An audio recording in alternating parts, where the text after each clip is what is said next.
ទីរងបានលើកឡើងថាខ្លួននឹងឆ្លើយតបដោយការវាយប្រហារដ៏ខ្លាំងក្លានិងយូរអង្វែង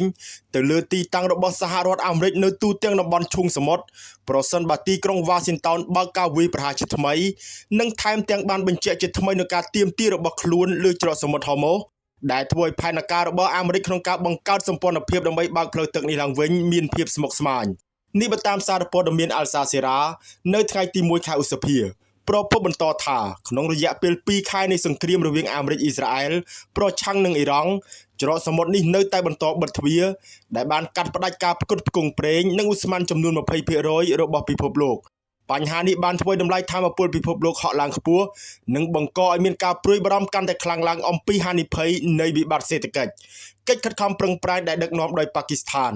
ដើម្បីដោះស្រាយចំនួនបានឈានដល់ភាពទាល់ច្រកទោះបីជាមានបទឈប់បាញ់តាំងពីថ្ងៃទី8ខែមេសាក៏ដោយក៏អ៊ីរ៉ង់នៅតែបន្តបិទច្រកសមុទ្រដើម្បីឆ្លើយតបទៅនឹងការបិទគប់កំពង់ផែរបស់ខ្លួនដោយកងទ័ពជើងទឹកអាមេរិកដែលរារាំងការនាំចេញប្រេងដែលជាដង្ហើមសេដ្ឋកិច្ចរបស់ទីក្រុងតេហេរ៉ង់អ្នកនាំពាក្យក្រសួងការបរទេសអ៊ីរ៉ង់លោកអេស្ម៉ាអែលបាក់ហៃបានការពារការបិទច្រកសមុទ្រហូម៉ូសនេះទីភ្នាក់ងារសារព័ត៌មានផ្លូវការរបស់អ៊ីរ៉ង់ IRNA បានរាយការណ៍ថា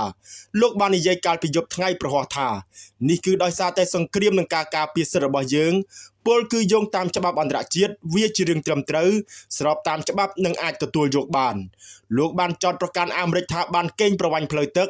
ដែលអ៊ីរ៉ង់គឺជាម្ចាស់ឆ្នេរលោកបានបន្តថាក្នុងកលៈទេសៈបែបនេះ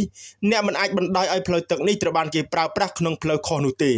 លោកបាក់ហៃក៏បានផ្ដល់ភាពស្របច្បាប់ដល់ការវាយប្រហារលើទ្រព្យសម្បត្តិរបស់អាមេរិកនៅក្នុងបណ្ដាប្រទេសតំបន់ឈូងសមុទ្រផងដែរជាអកុសលបណ្ដាប្រទេសក្នុងតំបន់ក៏បានធ្វើសកម្មភាពដោយអយុត្តិធម៌ផងដែរក្នុងអំឡុងខែរ៉ាម៉ាដានដ៏វិសុទ្ធពួកគេបានសហការជាមួយភាគីបរទេសក្នុងការវាយប្រហារលើប្រទេសអ៊ីស្លាមមួយហើយនេះគឺជាអ្វីដែលនៅតែជាការទាមទារដ៏ស្ថិតស្ថេរជានិច្ចនៅថ្ងៃប្រហ័សសហភាពអារ៉ាប់រួមបានប្រកាសថាខ្លួនបានហាមឃាត់ពលរដ្ឋរបស់ខ្លួនមិនឲ្យធ្វើដំណើរទៅកាន់ប្រទេសអ៊ីរ៉ង់លីបង់និងអ៊ីរ៉ាក់ហើយបានជំរុញឲ្យអ្នកដែលកំពុងស្ថិតនៅក្នុងប្រទេសទាំងនោះចាក់ចេញជាបន្ទាន់និងត្រឡប់មកផ្ទះវិញបន្ទាប់មកនៅថ្ងៃសុក្រដើម្បីឆ្លើយតបទៅនឹងការគំរាមកំហែងរបស់អ៊ីរ៉ង់ក្នុងការវាយប្រហារលើគោលដៅនានាក្នុងតំបន់ឈូងសមុទ្រទីប្រឹក្សាប្រធានាធិបតីសហភាពអារ៉ាប់រួមលោកអាន់វ៉ាហ្គាហ្គាសបាននិយាយថាគ្មានការរៀបចំជាឯកតោភាគីណាមួយរបស់អ៊ីរ៉ង់ដែលអាចជឿទុកចិត្តឬពឹងផ្អែកបានឡើយបន្ទាប់ពីការឈ្លានពានដ៏ក្បត់របស់ខ្លួនប្រឆាំងនឹងប្រទេសជិតខាងទាំងអស់ព្រះមហាក្សត្របារ៉ែនហាម៉ាត់ប៊ីនអ៊ីសាអាល់ខាលីហ្វាក៏បានថ្កោលទោសនៅអ្វីដែលព្រះអង្គបានពិពណ៌នាថាជាការឈ្លានពានរបស់អ៊ីរ៉ង់ប្រឆាំងនឹងទីក្រុងម៉ាណាម៉ានិងបានចោទប្រកាន់ទីក្រុងតេហេរ៉ង់ថាបានគំរាមកំហែងដល់សន្តិសុខនិងស្ថិរភាពរបស់ខ្លួនព្រមទាំងបានលាតត្រដាងពីអ្នកសហការផ្ទៃក្នុងផងដែរនៅក្នុងសេចក្តីថ្លែងការណ៍មួយព្រះមហាក្សត្របានសម្ដែងការខឹងសម្បារចំពោះបុគ្គលនិងសមាជិកសភាមួយចំនួនដែលត្រូវបានចោទប្រកាន់ថាបានចូលដៃជាមួយក្រុមអ្នកវាយប្រហារដោយបានព្រមានថាជនក្បត់អាចប្រឈមនឹងការជាប់ពន្ធនាគារ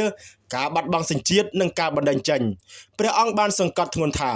ភាពស្មោះត្រង់ចំពោះជាតិគឺសំខាន់បំផុតដោយជំរុញឲ្យមានការរួបរวมនិងការទទួលខុសត្រូវហើយបានមានបន្ទូលថាសភាត្រូវតែត្រូវបានសម្អាតឲ្យអស់ពីអ្នកដែលគាំទ្រសត្រូវ